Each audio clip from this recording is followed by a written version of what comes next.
Hello friends, good morning. কেমন আছো তোমরা? আশা করি তোমরা সবাই ভালো আছো, আর আমিও খুব ভালো আছি। আজকে সকাল সকাল আমার সব কাজ কমপ্লিট হয়ে গেছে। রান্না বান্না বলতে আজকে বিট ভাজা করেছি, আর তোজোর জন্য ডিম সেদ্ধ করে ওই সব রকম সবজি দিয়ে একটা হালকা পাতলা ঝোল করে দেবো। আর আমাদের ওই আগের দিন কই মাছ করেছিলাম, তো কই মাছের ঝালটা খেতে আমার খুব ভালো লেগেছে। আমার নয়, আমার মেয়ের, আলিদা সবারই খুব ভালো লেগেছে। তো তাই জন্য আজকে আবার আমি কই মাছ করব। তো ভাত হয়ে গেছে, বিট ভাজাও হয়ে গেছে, আর ডিম সিদ্ধও হয়ে গেছে। ওই তোজোর সবজি, গাজর, বিনস এগুলো সব সিদ্ধ হয়ে গেছে। তো এবারে সর্ষে বাটতে হবে। মানে আমার সর্ষে বাটতে আর একদম ভালো লাগছে না, কিন্তু কি করব, খেতেও ইচ্ছা করছে। আর ভালো কিছু খেতে গেলে তো একটু কষ্ট করতে হবে, তাই না? তো সকালবেলা এইসব কাজ টাজ করে না আর এনার্জি দিচ্ছে না আজকে। বিকেলবেলা গাছে জল দিতে হবে, কারণ কি গাছগুলোতে 2-3 দিন হলো জল দিইনি। আমার শ্বশুর সার দিয়ে গেছিলো, তো সার দেওয়ার পরে একদিন জল দিয়েছিলাম, তারপরে আর জল দেওয়া হয়নি। তো এগুলো জল দেব। ড্রাগন ড্রাগন ফ্রুট যে হয়, তো ওই গাছটা পিঙ্কি লাগিয়ে দিয়ে গেছিলো, তো ওই গাছটাতেও জল দিতে হবে। ওই সব কাজ বিকেলবেলা করব। তারপরে তনু চলে গেছে স্কুলে। তনুর বাবা অফিস না, আজকে অফিস যাবে না, আজকে যাবে স্যারকে আনতে। আমাদের খড়গপুরে একজন আমাদের মিষ্টি স্যার আছেন, ওনার শরীরটা একটু খারাপ, তো হসপিটালে আছে। তো ওনাকেই আনতে যাচ্ছে। ওনার 4টার সময় ছুটি হয়ে যাবে, তো ওনাকেই আনতে যাচ্ছে। তারপরে আমাদের আছে 6 তারিখে বিয়ে। ওই স্যারের ভাগ্নি না কি একটা বললো, আমি ভুলে গেছি। তো বিয়ে আছে 6 তারিখে, ওইখানে যাব। 7 তারিখে আবার একটা রিসেপশান আছে, আমার বরের স্টুডেন্ট। তো ওর ওর বিয়েতে যাব না, ওর রিসেপশানে যাব বউ ভাতে। তো 7 তারিখে ওটা পরপর, মানে এত শীত চলে গেল। নেমন্তন্ন পড়েছে, কিন্তু অনেক দূরে দূরে বলে আমরা যেতে পারিনি। মানে তনুর বাবার স্টুডেন্টেরই বিয়ে, তো প্রত্যেক বছরই এরকম। এই যে আমার ছেলে উঠে গেছে, তো চলো তাদের ছেলেকে উঠিয়ে দিই, ওকে আর ঘুম পাড়াবো না। বন্ধুরা, তোজো আবার ঘুমিয়ে গেল, ও খেয়ে আবার ঘুমিয়ে গেল, তার জন্য আমি আর উঠালাম না। আর এই দেখো আম গাছটায় কত মুকুল দিয়েছে। তো এই আম আম ভীষণই ভালো হয়। ওই ঘরের যে কাকু, উনি দিয়েছিল। তারপরে দেখো সর্ষে, কালো সর্ষেটা শেষ হয়ে গেছিলো, তাই সাদা সর্ষে আর কালো সর্ষে একসাথে দিয়ে দিয়েছি। তারপরে দেখো 12টা 10 বাজে। তো এত তাড়াতাড়ি যদি কাজ শেষ হয়ে যায়, আমি কি করব খুঁজে পাই না। তারপরে যে আমার স্নান হয়ে গেছে, পুজো দেওয়াও হয়ে গেছে। তারপরে তোজো এখনো ঘুম থেকে ওঠেনি, তো ওকে এবারে ঘুম থেকে ওঠাবো। আর এখন বাজে 12:30, 12:30 বাজে। ও আজকে এখনো ঘুম থেকে উঠলো না। কালকে তো মুনু এসেছিলো বলে ও উঠে গেছিলো। ও উঠে গেছিলো, আবার ওই তো খেয়ে আবার ঘুমিয়ে পড়লো। তো ওকে এখন ঘুম থেকে তুলবো। বাইরে একটা ছেলে এসছে, বাইরে রড ফড সব পড়ে থাকে, তো ভয় লাগে।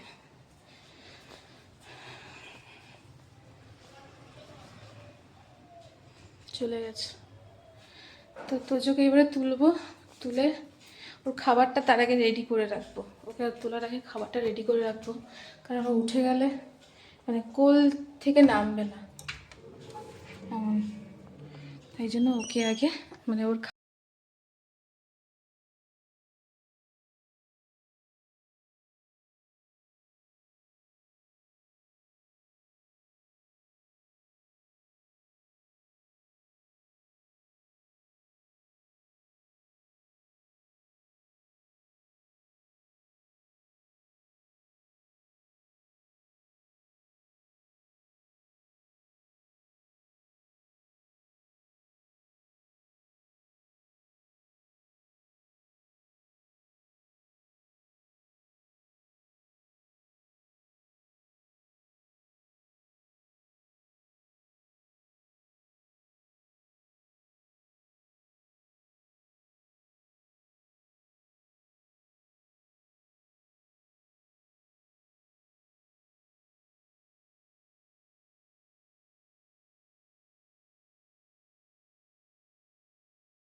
ওই দেখো গোলাপ ফুল হয়েছে, আর গাঁদা ফুলের গাছটা তো হয়ে গেল। এই কটাই ফুল গাছ লাগিয়েছি, আর ওই বাগানের দিকে লাগিয়েছি আরও। দুপুরবেলা আবার চলে এলাম, আমাদের মা ছেলের খাওয়া হয়ে গেছে। এখন আমরা এই যে রোদে বসেছি, আর এই যে আমাদের ব্ল্যাঙ্কেটটা একটু রোদে দিয়েছি যাতে একটু গরম গরম হয়ে যায়। আর ঠান্ডা সেরকম নেই, ওই যে গরু দেখতে পেয়েছে, ঠান্ডা সেরকম নেই, তাও গায়ে দিতে হয় আর কি, পায়ে দিতে হয়, পাগুলো একটু ঠান্ডা ঠান্ডা হয়ে যায়। আলিদা এখনো আসেনি, কারণ আলিদার তো এখনো সময় হয়নি। আমরা একটার সময় খেয়ে নিয়েছি। তোজোকে ওই তো স্নান করে বেরিয়ে ওকে তুলেছিলাম, কিন্তু ও ওঠেনি, ওকে ঘুম পাড়তে পাড়তে আমি খাইয়ে দিয়েছি।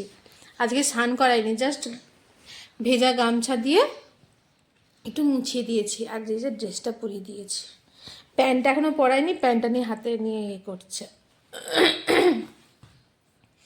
আলিদা আসুক, তারপর আলিদা নিজেই বেড়ে খেয়ে নেয়, আমাকে বেড়ে দিতে হয় না। মাঝে মাঝে বেড়ে দিই, কারণ আলিদা মানে বেশি কিছু নিয়ে খেতে চায় না, কম কম দেয় আর আমি বেড়ে দিলে কি হয়, একটু বেশি করে বেড়ে দিই, খায়। নিজে থেকে নিতে লজ্জা করে নাকি আমি জানি না বাবা, আলিদা ওই রকমই, তাই জন্য আমি বেড়ে দিই। দেখি যদি আজকে আসলে যদি জেগে থাকি তাহলে বেড়ে দেবো। তো বন্ধুরা চলো, এখন আমি একটু ঘুমোবো, তো জায়গায় ঘুম পাড়িয়ে দিয়ে আমি একটু ঘুমোবো, কারণ কি ভালো লাগছে না। আর আমাদের ঘরে যে কাজ করতো পিঙ্কি, আমি ওকে ডেকেছি, ঠিক আছে, ওই রাগ করে না করে দিয়েছিলাম, কিন্তু ওকে ছাড়া আমাদের চলবে না, আমার চলবে না, আমার মেয়েরও চলবে না, আমার ছেলেরও চলবে না। এটা হয়ে যায় না, বছর পর বছর একজন আমাদের সাথে আছে, তাকে হট করে মানে বের করে দেওয়াটা মানে সম্ভব নয়। তাও রাগের মধ্যে বলে দিয়েছিলাম, কারণ আমার পায়ে ভীষণই ব্যথা ছিল, আর সেই সময় ও আমার সাথ দেয়নি। ও অনেক দিন ধরেই ওই রকম করছিল, ও টাইম দিতে পারে না, শুধু ঘুমোবে, শীতকাল এলেই মানে ও ঘুমোবে, ঠিক আছে। তো তারপরে ভাবলাম সবারই তো, আমি হলে আমিও তো এরকম করতাম, কিন্তু ওকে ডেকে নিয়েছে, যাই হোক না কেন ওকে ডেকেছি, কারণ ও যে ছোটো মেয়েটা রিয়াকে দেখতে পাবো না, তো সেই সব ভাবনা চিন্তা করে ভাবলাম যে না বাবা, নিজেকে কষ্ট দিয়ে লাভ নেই, ওর কিছু কষ্ট নয়, ওর তো কোনো কিছুই কষ্ট নয়, আমাকে তো ভালোই বাসে না, কিন্তু আমার কষ্ট লাগে, নিজেকে কষ্ট দিয়ে লাভ নেই, তাই না? তাই জন্য ওকে ডেকে নিয়েছি, ও 1 তারিখ থেকে আসবে, আর যে কাজ করছে ওকেও রাখবো, ওকেও ছাড়বো না, ও খুব ভালো মেয়ে। পিঙ্কি যেরকম ভালো, পিঙ্কি থেকে পিঙ্কির ছোটো মেয়েটা আরও ভালো, তাই জন্যে তো এই যে কাজ করে এও খুব ভালো, তো দুজনকেই রাখবো। এখন চলো তোজোকে ঘুম পাড়াই, কারণ কি আমার ভীষণ ঘুম পাচ্ছে, চোখ মুখগুলো যেন দেখতে দেখতে পাচ্ছ কেমন হয়ে গেছে, শরীরে মনে হয় কিছু একটা প্রবলেম হচ্ছে আমার, আমি বুঝতে পারছি, কিন্তু কি প্রবলেমটা হচ্ছে মানে খুঁজে পাচ্ছি না, পায়ের জন্য না মাথা ব্যথা না শীত, মানে আমার যে ইঞ্জেকশন দিয়েছিল সেইখানের জন্য, আমি বুঝতে পারছি না। এই তোজো দেখছি না, একটুখানি অন্য মনস্ক হলেই ও একদম একটা না একটা কিছু বিপদ বাড়িয়ে নেবে। পাখি দেখলাম ওই যে কাঁচটা খুলে গেছে, কাঁচটা ঠিকঠাক করে লাগিয়ে দিয়ে যায়নি। তো বন্ধুরা চলো এখন ঘুমাই, আমার ঘুমে আমি দেখতে পাচ্ছি না কিছু, একে জোর জবরদস্তি ঘুম পাড়াবো, পাহ পাহ পাহ। তো বন্ধুরা চলো আর বাবু করবো না। প্রায় 10 দিন যাবৎ আমি কোঠারিতে আইসিইউ এবং জেনারেলে ভর্তি হয়ে সুস্থ হয়ে আজকে বাড়ি ফিরছি। আমার ছোট ভাই সুজিত মণ্ডল আমাকে নিয়ে বুঝিয়ে দিচ্ছে। হ্যালো বন্ধুরা, দুপুরবেলা তো ঘুমিয়েই পড়েছিলাম, তারপরে বিকেলবেলা বলতে সন্ধেবেলা উঠেছিলাম, সন্ধে সন্ধে করে ঘুম থেকে উঠেছিলাম, কারণ শরীরটা ভালো লাগছিল না।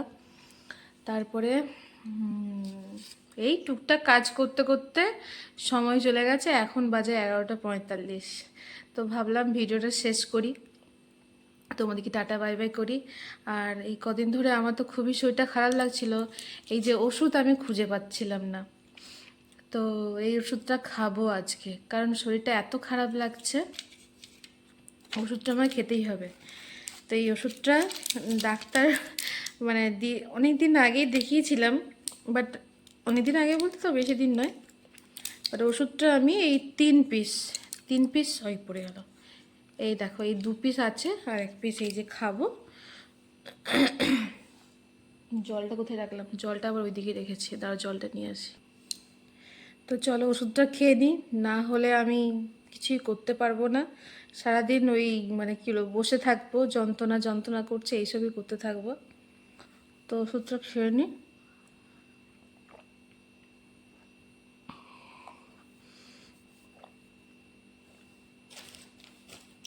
আরও একটা ওষুধ আছে, এই ওষুধগুলো শেষ হলে আবার খেতে বলেছিল ডাক্তার, কিন্তু আমি তো শেষই করিনি। এই দেখো, এটার একটা আছে, মানে এগুলো সব রাতের, সকালেরগুলো খাইনি, কাল থেকে সকালেরগুলো খাবো। ক্যালসিয়ামের ওষুধ সকালের মনে হয়, হ্যাঁ দুপুরের, সকালে না।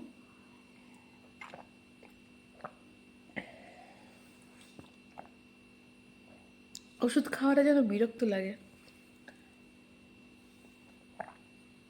এই যে গলার এখান থেকে যেন যেতে চায় না। তো এই ওষুধটা শেষ হয়ে গেছে, এটা আবার নিয়ে আসবে, কালকে বলে দেবো নিয়ে আসতে। নেই তো আমার শরীর চলবে না, এখন ওষুধ খেতেই হবে। বাচ্চা হওয়ার পর থেকে আমি সেরকমভাবে রেস্ট পেয়েছি, সেরকমভাবে নিজেকে রেস্ট দিতে পারিনি। তনুর বেলা যেরকম শুয়ে বসে কাটিয়েছিলাম, মশা বসছে, শুয়ে বসে কাটিয়েছিলাম, কিন্তু এর বেলা আমার শুয়ে বসে কাটা হয়নি।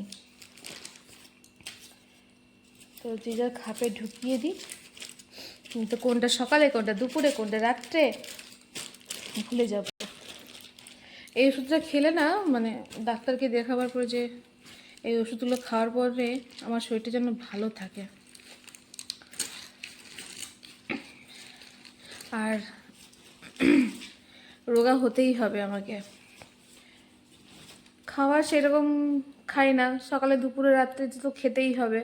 সকালবেলা তো আমি খাওয়া বন্ধ করে দিয়েছি, কারণ কি চা খেতাম, চা খাওয়া বন্ধ করে দিয়েছি। পিঙ্কি যাবে থেকে গেছে তবে থেকে আমার চা খাওয়া বন্ধ হয়ে গেছে। আজকে বিকালবেলা তনু বললো যে মা মাথা যন্ত্রণা করছে, একটু লিকার চা বানাও আদা দিয়ে। তো আজকে বানিয়ে খেয়েছি। আর আইব্রু কতদিন করা হয়নি, আইব্রু করতে হবে। তো বন্ধুরা চলো, মশা কামড়াচ্ছে, এখন গিয়ে শুয়ে পড়ি। তনু আর তোজো শুয়ে পড়েছে, ওর বাবা এখনও পর্যন্ত আসেনি, এই খড়গপুরে আছে, স্যারকে নামিয়ে দিয়েছে, বলছে এখানে ডিনার করে তারপরে বেরোবো। তো সারাদিন ওরও হয়রান হচ্ছে। তো চলো এখন ঘুমিয়ে পড়ি। আর ভিডিওটা যদি ভালো লাগে তো লাইক, শেয়ার, কমেন্ট আর সাবস্ক্রাইব করতে একদম ভুলো না। জানি বোরিং ভিডিও, তাও তোমরা একটুখানি দেখো। আস্তে আস্তে নিজেকে মানে একটু সুস্থ করে তুলি, একটুখানি মানে নিজের মাইন্ডটাকেও সুস্থ করি, শরীরটাকেও সুস্থ করি, তারপরে ভালো ভালো ভিডিও দেবো তোমাদেরকে। তো বন্ধুরা চলো আজকের মতো টাটা, সবাই ভালো থাকবে, সুস্থ থাকবে, সবাইকে ভালো রাখবে। Bye bye, good night.